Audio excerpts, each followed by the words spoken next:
mensagem de hoje é sobre isso.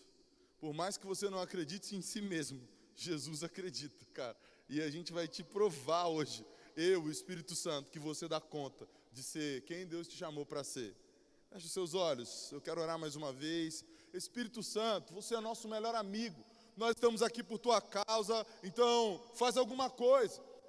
Nós temos a convicção de que não estamos reunidos nesse lugar em nome próprio, em causa própria, em função do nosso interesse, da nossa vida. Nós reconhecemos o teu amor por nós e o teu favor sobre nós. Então visita-nos de forma especial, com a tua palavra, com revelação, com palavra, com direção, com a convicção de que somos parte da tua família e a tua palavra vai nos conduzir. Em nome de Jesus, amém. Você pode sentar com alegria, deixa sua Bíblia aberta aí, seja de papel, hoje eu estou meio retrô, trouxe uma Bíblia de papel, você pode ter no seu celular aí. Fala, mas eu não tenho Bíblia no meu celular.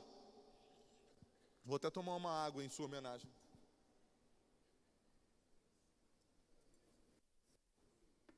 Invista numa Bíblia, nem que seja memória, tá? Que assim, se o celular da pessoa não tem memória nem para ter a Bíblia, meu Deus do céu, de olhar essa playlist, né? Não, vamos combinar. Nossa, Fabão, mas já tá assim, então pistola. Esses dias, hoje eu recebi um meme bem legal, usando, não deu tempo de trazer para cá, mas era uma zoeirinha com a Greta Thunberg, né? O nome dela lá, bonitinha, 16 anos, sueca. Vocês mataram meu sonho. Você já viu o discurso dela na ONU? E ela é a capa da Time. E acho que alguém zoou lá no Twitter do Vitinho, sei lá. E aí tá lá o post, né? O Gabigol mete 43 gols e eles colocam essa menina na capa da revista. Aí embaixo alguém postou assim, mas o nome da revista é Time. E aí a resposta é, então, time por time, o Flamengo, entendeu? Então a pessoa está bem focada, engajada e convicta do que a gente precisa resolver no mundo. Eu estou usando esse meme aí de hoje, talvez você nem tenha recebido por causa do seu nicho, da sua galera e dos algoritmos que dominam a nossa vida nas redes sociais, mas todo mundo aqui ou está engajado, ou tem um amigo ou uma amiga engajada em alguma causa. Alguns têm o seu veganismo como estilo de vida, ou vegetarianismo. Alguns têm essa questão do ambientalismo e a mobilização das pessoas nesse sentido. Outros estão focados num estilo de vida com uma dietinha sensacional, e outros já tiveram um mindset financeiro diferenciado e agora vão ficar... Sabe, o que eu quero que você entenda aqui, para começo de conversa, é que a coisa mais importante que aconteceu na sua vida foi Jesus. Qual a mudança mais relevante da sua vida? Jesus. Se não foi isso, se você é cristão, se você cola na igreja, você diz que é de Jesus e não é isso, então a gente vai ter uma conversa um pouco mais profunda sobre quem Jesus é.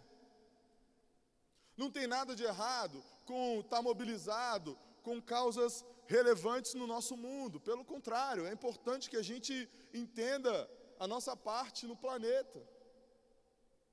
Sabe, como é que estão as suas carbono prints? Eu lembrei aqui de uma amiga que eu vi ainda agora, né? Quanto você deixa por aí de plástico que, não é biodegradável, esse tipo de coisa. Como anda o seu consumo de alguns alimentos e o seu consumo de uma forma geral. Tudo isso é importante, tudo isso é relevante, mas é menor do que Jesus. E a minha maior prova sobre isso é que todos os seus amigos ou pessoas envolvidas nesse tipo de causa têm dentro de si uma insatisfação invencível. É sempre alguém que está pegando mal, porque não consegue ver as mudanças acontecendo, porque essas mudanças envolvem o mundo, envolvem os outros. E está sempre faltando alguma coisa. O lance é que, quando a gente está focado em Jesus, quando a gente sabe quem Jesus é, E porque sabe quem Jesus é, sabe quem a gente é, não vai faltar nada. E você vai ver as mudanças acontecendo. E vai conseguir ver o que Deus está fazendo no mundo. E vai ver o que Deus está fazendo em você, para que você faça mundo afora. Como os discípulos de Jesus fizeram 2000 anos atrás. E a gente está aqui. Sabe, o que eu quero é te ajudar a ter esperança, não que a humanidade vai ter consciência social, ambiental, sustentável. Eu também acredito nisso, mas eu acredito muito mais que é por causa de Jesus que a gente vai viver um mundo melhor. Mesmo que tenha sido uma meia dúzia de amém aí, vai acontecer. Se você crê, amém. Se não crê, Jesus vai fazer do mesmo jeito. Essa galera fica focada em algumas esperanças, mas eu gosto de pensar no que o apóstolo Paulo diz aos Romanos, capítulo 5, verso 5, e aos Elevers, hoje mesmo aí, 14, né? 14 de 12 de 2019. É que eu já estou tão no ano de palavra e família que na minha cabeça eu só me refiro a 2019 como o ano passado. Não, porque no ano passado, se você não veio por acaso, sei lá, alguma coisa aconteceu no universo, você não pôde estar aqui na semana da virada, assista, prioriza. Paulo diz assim, e a esperança não nos decepciona, porque Deus derramou seu amor em nossos corações por meio do Espírito Santo que Ele nos concedeu. Então, Deus derramou algo sobre você, pode deixar mais tempo aí que a galera está dando uma conferida, que é um amor que vai nutrir sua esperança. A sua esperança está em Jesus. É nele que você tem que estar focado. É nele que você deve depender. A sua expectativa vai se frustrar, qualquer que seja o outro lugar que você pôs sua esperança. Nossa, Fabão, que fatalista. Não, é real, entendeu? É a camiseta clássica do Fabão. Segui meu coração, me lasquei. Todo mundo que seguiu seu coração já se arrebentou. Quer ver? Quem já passou por isso, levanta a mãozinha e prega para quem está do seu lado. Muito obrigado. Então onde está a sua esperança? Em Jesus. Se Jesus for sua esperança, não tem erro. Jesus não nos decepciona. Ele nos ama demais. Aliás, na mesma sequência, verso 8 desse capítulo 5 aí de Romanos. Mas Deus demonstra seu amor por nós. Cristo morreu em nosso favor quando ainda éramos pecadores. Fabão, quer dizer que a gente não peca mais? Não, é que agora o pecado não governa mais a nossa vida. Essa é a diferença. O pecado se tornou na sua vida um acidente. Eu sei que tem uma galera que insiste em bater o carro toda semana, mas ainda assim, não é toda hora que você é governado por isso. E essa ideia de que Deus te amou e manifestou o seu amor por você, mesmo sabendo o que você era capaz de fazer, é que é central para a gente focar em Jesus e ver as mudanças acontecendo e ter vontade, estar afim e conseguir viver tudo que Ele tem para nós. Não tenha dúvida que a principal obra de Deus é você. E aí, qualquer que seja o seu engajamento social, ambiental, cara, vai ser um meio para você manifestar o reino de Deus. Eu gosto de todos esses ismos que tem por aí. Eu fiz faculdade de Direito, eu estou estudando Sociologia. Eu gosto dessas coisas, sabe? Mas isso tudo é meio para o reino de Deus avançar. Eu gosto, 1 aos Coríntios, capítulo 9, 22. Olha que versículo legal. Depois você lê o capítulo 9 inteiro, fica aí a dica do Fabão, do dia ou da noite, no caso. Olha que sensacional. Para os fracos, tornei-me fraco, para ganhar os fracos. Tornei-me tudo para com todos, para de alguma forma salvar alguns. Então, se você tem um amigo vegano, manda ver num cardápio vegano um tempinho, não tem problema não. Aproveita, tal, desenrola. Eu tenho um amigo assim, ele é engajado aí num ismo diferente. Não sendo uma religião maluca e nem um culto satânico, essas loucuras, você pode andar mais perto e encurtar a distância. Sabe, o que eu quero que você entenda aqui é que a principal causa da sua vida precisa ser a fé em Jesus.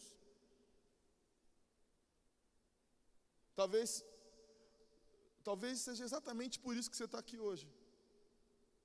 Para que você entenda que conhecer Jesus e tornar Jesus conhecido é o que você tem que fazer na vida.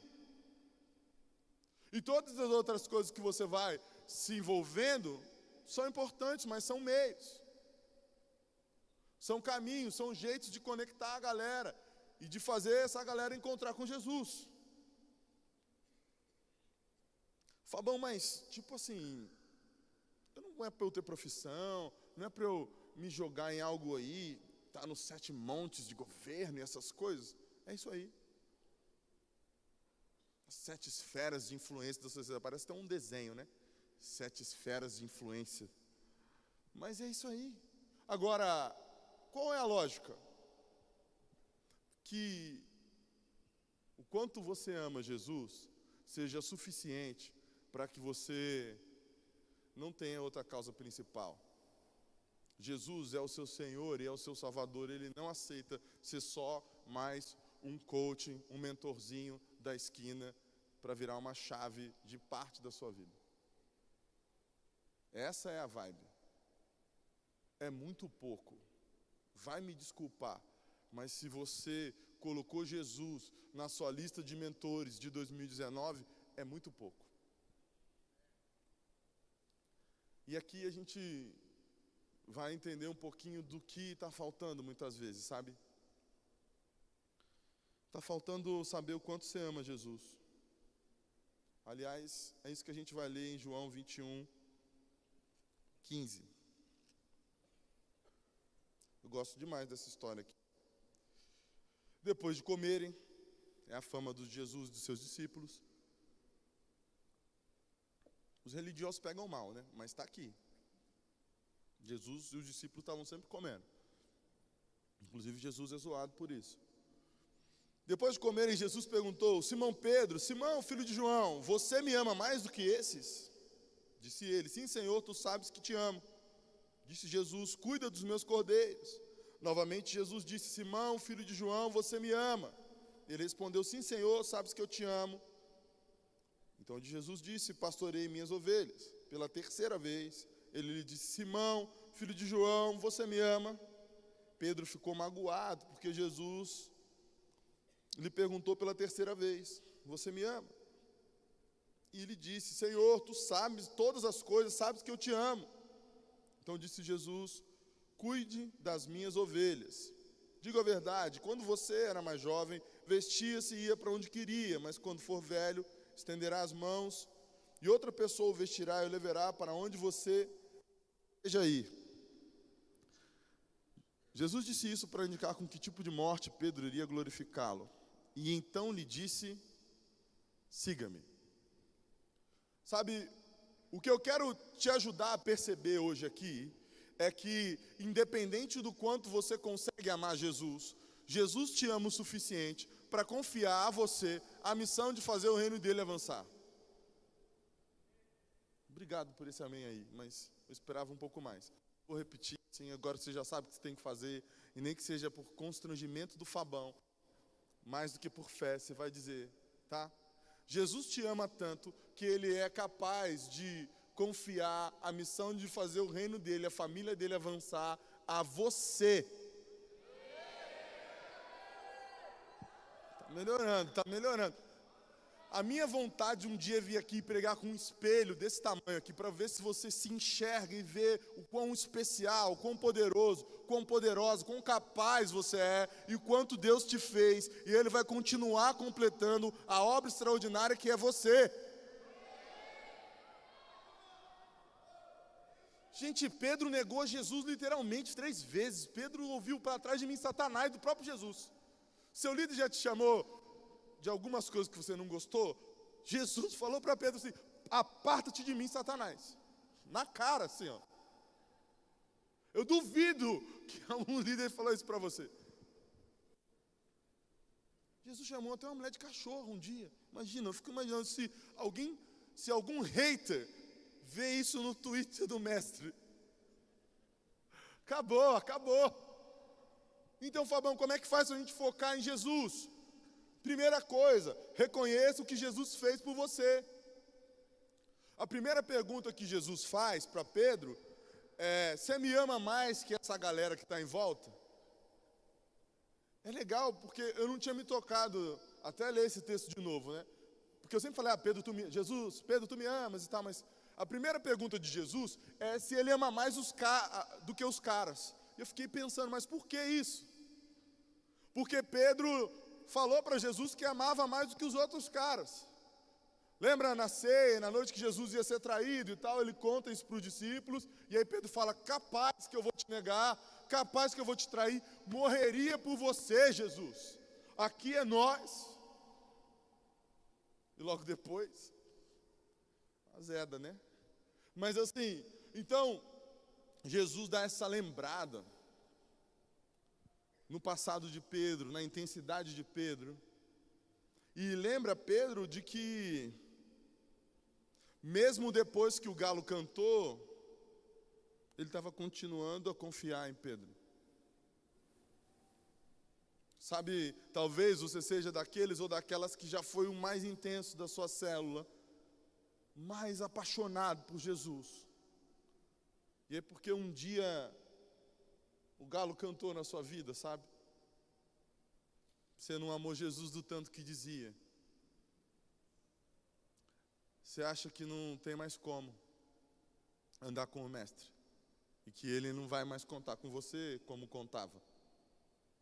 Porque talvez algumas pessoas não contem mais com você como contavam. Só que você precisa lembrar o que Jesus fez mesmo por você. Porque Ele quer que você olhe para essa história, não com medo, mas com ousadia e fé, de que você vai conseguir entregar para Jesus aquele amor que você prometeu um dia. Jesus sabe do que você é capaz e do quanto você é capaz de amá-lo, e Ele quer te lembrar disso. Ele começa essa conversa com Pedro, resgatando a paixão de Pedro, dizendo assim: você me ama mais que essa galera, Pedro? Sabe aquele é nós que você já me disse várias vezes? Ele está valendo ainda? Ou você já desistiu de si mesmo? Ou você já desistiu de si mesmo? Eu gosto de um texto de Hebreus, capítulo 8, verso 2, que diz assim: porque eu lhes perdoarei a maldade e não me lembrarei mais dos seus pecados. Eu tenho certeza que Jesus pensa a mesma coisa sobre você do que pensava sobre Pedro. Por mais que você tenha dado uma vacilada gigante, Ele está disposto a não lembrar do seu pecado. Sabe quando alguém vacila com você, e aí, de repente, você tem que falar com essa pessoa? Quem tem irmão sabe disso direto, né? Tem que pedir perdão na hora e tal. Os meus castigos eram os melhores, né? Só vai sair daí a hora que abraçar seu irmão. Meu irmão era um menino de Deus, gente boa, legal, e eu já tinha minhas pitadas de advocacia. E eu dizia para ele assim: moleque, vamos se abraçar logo para a gente meter o pé desse castigo. E ele, imóvel, como um menino num senso de justiça, sabe? Eu estou bravo com você, eu não vou te abraçar nunca. E aí a gente ficava naquela um tempão, e eu tentando argumentar, e falava baixinho e tal. Vamos, Gustavo, me abraça logo, cara. Foi mal aí e tal, beleza. Não, cara, você... Desde pequeno eu falava grosso, fechava a cara. Não, cara, você vacilou. Bora, moleque, me abraça logo pra gente ir embora daqui. E eu ficava naquela. E aí, assim, eu lembro que chegava uma hora que ele não aguentava. E ele me abraçava. Mas ele me abraçava de verdade, porque ele era um menino bom. Ele queria mesmo se reconciliar. E eu só queria ir embora do castigo. E eu estava com muita raiva dele não ter feito logo aquilo antes. Então ele me abraçava de verdade. E eu encostava o braço nele e dizia assim: isso é só uma trégua, eu vou te arrebentar. O que eu estou querendo dizer é que na hora em que o Guga estava me abraçando bem, ele, sabe, se lembrava dos meus pecados e não conseguia me abraçar direito. O que está acontecendo com você é que às vezes você acha que Deus se lembra tanto do seu pecado, que até nas suas orações você não consegue abraçar Jesus direito. Mas Ele disse que não vai se lembrar. Ele vem para te dar um abraço com a mesma alegria, com a mesma intensidade, com a mesma confiança, com a mesma fé, com o mesmo amor.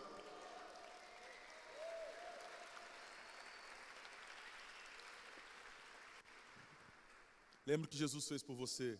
Ele faria tudo de novo. Como é que faz para focar em Jesus? Honre o que Jesus faz em você. Essa história aí, ela fala de passado, presente e futuro, então você tem que honrar. Honrar, lembra, é honrar a camisa, é acabar o jogo com a camisa suada. Não é simplesmente entrar no campo com a 10, sendo melhor que todo mundo, e cair, e cair, e cair, e cair. Você sabe de quem eu estou falando, né? Mas, porque uma coisa é jogar, uma coisa é entrar no campo, e outra coisa é honrar a camisa. E honre o que Jesus faz em você. Agora, Jesus está perguntando para Pedro assim, ó, ele esqueceu os outros, e está focado no hoje. Ele fala: Simão, filho de João, você me ama, cara? E aí Pedro responde na convicção: Jesus, você sabe de tudo, você sabe que eu te amo. Agora Pedro já tem um pouco mais de convicção, de intensidade para entregar. E eu quero que você entenda isso. Sabe, direto eu encontro algumas pessoas reclamando porque elas fazem um monte de coisa, e aí nada acontece na vida delas. Um loop de escassez muito esquisito, e que tem a ver com uma falta de enxergar quem Deus é, quem elas são, e esse tipo de coisa. Você estava atendendo um menino, e o profeta é meio sem paciência, né? Chegou uma hora que o menino estava falando, aí daqui a pouco a paciência esgotou. E me escapou algo assim: ah, mano, daqui a pouco você vai dizer que morreu por Jesus, e ele não fez nada por você. Aí o menino me olhou, aquele olho desesperado. Não, Fabão, também não é assim. Eu falei: cara, você fala que jejua, fala que ora, fala que faz. Mas o que você está esperando? E aqui eu queria te ajudar a ver o que Jesus já tem feito na sua vida, cara. E por causa disso você vai honrar o quanto Ele te ama mesmo. E vai amar de volta. Afinal de contas, quem morreu na cruz por quem? Tudo bem?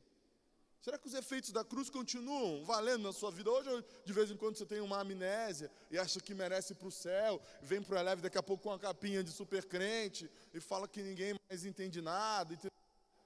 Calma, amigão. Mas ama Jesus. Ama Jesus basicamente porque Ele te ama. E o amor dele é tão grande, tão poderoso, que Ele vai te mudando, vai te moldando, vai te transformando. O Espírito Santo vai fazendo muita hora extra. Quem me conhece há muito tempo sabe como eu era uma pessoa irada. Hoje eu sou só mais ou menos. Pregando um pouquinho mais, mas eu sou resenha, você sabe que eu sou maior resenha, tranquilidade. Agora, o que Jesus está fazendo na sua vida hoje que você consegue honrar? A ingratidão é uma espécie de cegueira. Você só consegue pegar mal com o que tem hoje na sua vida porque você esquece de onde veio. É por isso que você se revolta. Ah, não gosto desse emprego, não gosto dessa célula, não gosto desse celular, não gosto do... Quando você lembra que foi Deus que te deu, você se toca de que pode ser um pouquinho mais grato. Então o que Jesus está fazendo por você? Que você tem que honrá-lo. Aqui, eu gosto de pensar que a gente tem um amor incorruptível para viver. Efésios 6, 24, acaba assim, ó, é o último versículo da carta aos Efésios. A graça seja com todos que amam ao nosso Senhor Jesus Cristo com amor incorruptível. A graça seja com todos que amam ao nosso Senhor Jesus Cristo com um amor incorruptível. A graça seja com todos aqueles que amam o nosso Senhor Jesus Cristo com um amor incorruptível. Sabe o que é interessante? É que graça aqui é favor mesmo. E que a expressão amor incorruptível, ela carrega o radical de se deteriorar, de se esfarelar, ou de não se deteriorar, não se esfarelar, não se corromper. E esse amor que a gente tem por Jesus é que vai fazer com que a gente conte com um favor de Deus diferente. Porque a gente não pode crescer em amor de Deus. Deus não vai amar mais a gente, Ele já ama infinitamente. Mas a gente pode contar com mais favor de Deus. Você pode crescer em favor. E a dica é amar um amor incorruptível. Incorruptível. Essa é a ideia. É aquele primeiro amor que a igreja de Éfeso vai ouvir: olha, vocês são sensacionais fazendo um monte de coisa, mas vocês abandonaram o primeiro amor. Está lá em Apocalipse 2. Eu quero lembrar você que hoje você pode voltar ao primeiro amor. Porque na verdade só tem esse amor. O resto é quase. Entendeu? O resto é quase. É isso que você pode fazer para honrar o que Jesus faz por você. E a terceira coisa, para estar focado em Jesus, celebre o que Jesus fará por você. Você consegue ver o seu futuro e já se alegrar no que Jesus vai fazer por você? Esse é um exercício importante, sabe? Aqui vale um pouquinho de teologia para você.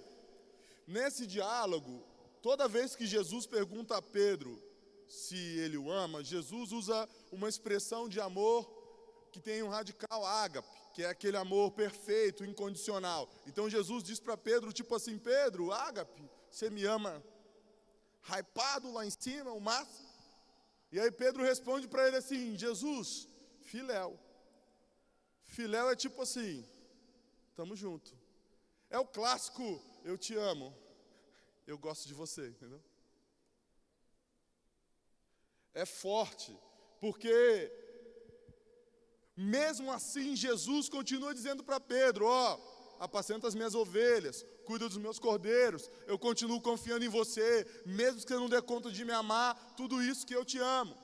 E aí, nessa última vez, Pedro vai escutar de Jesus assim: Pedro, filéu, então você gosta de mim? E aí Pedro fica triste. Não só porque Jesus perguntou a terceira vez, mas porque Jesus desceu a barra, entendeu? E ele ficou com uma impressão que a gente também fica muitas vezes, achando que Jesus deu uma desistida da gente, deu uma desistida do nosso potencial, e desistiu de investir em nós, e falou: ah, então, você só pode isso aqui, então já era mesmo.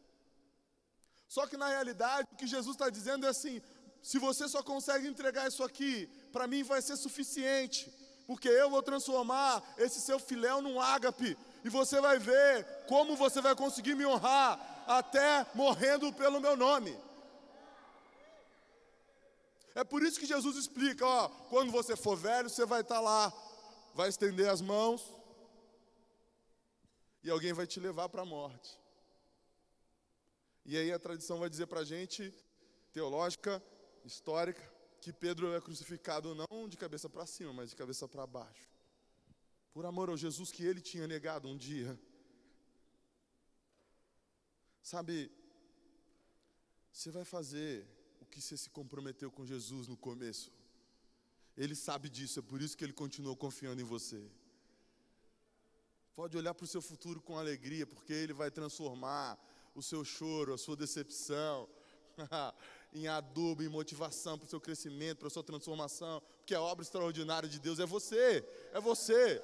Era o cara que negava Jesus e agora cura as pessoas com a sombra. Para mim, um episódio ápice da vida de Pedro é que as pessoas eram colocadas no chão, na maca, enquanto ele passava, a sua sombra curasse as pessoas. Ele tinha que orar e pegar a palavra, mas passava pela rua e as pessoas eram curadas. É por isso que Jesus ora em João 17: obras ainda maiores eles farão. Realidades ainda inéditas, extraordinário que te aguarda. Essa é a agenda de Deus para a sua vida. A gente já está terminando. Eu queria terminar lembrando a você que o primeiro encontro de Jesus com Pedro. Você lembra como foi? Pedro também estava pescando. Pedro também não estava conseguindo pescar, que é o pano de fundo desse diálogo aqui. E aí, ele está lá pescando, tentando, fazendo aquilo que é o seu ganha-pão, fazendo aquilo que ele entende que é a sua entrega principal. E aí Jesus aparece na praia pela primeira vez, fala para ele, ó, vai mais profundo, joga a rede do outro lado. E aí ele vai e pesca de uma forma sobrenatural, poderosa. E o final daquela conversa que Jesus diz para Pedro, siga-me. Lembra disso? Quantos lembram do chamado de Pedro? Disse, obrigado. Se você não lembra, vê lá, no começo dos evangelhos tem essa chamada aí, é legal. E aqui Jesus está fazendo a mesma coisa, os caras não estavam conseguindo pescar. Então assim, tem a gente tentando fazer aquilo que a gente sabe fazer com o nosso melhor. Tem Jesus manifestando um sobrenatural na nossa vida. E Jesus termina dizendo a mesma coisa para Pedro e dizendo a mesma coisa para você hoje. Siga-me. Siga-me. Você está na sua causa aí, ambiental, está na sua causa de saúde emocional, está na sua causa de alimentação, está na sua causa de vida financeira. Jesus olha para você, Ele quer manifestar o sobrenatural e poder te dizer, de novo, siga-me. Siga-me. É isso que Ele quer. O objetivo de Jesus é te dizer, vem comigo.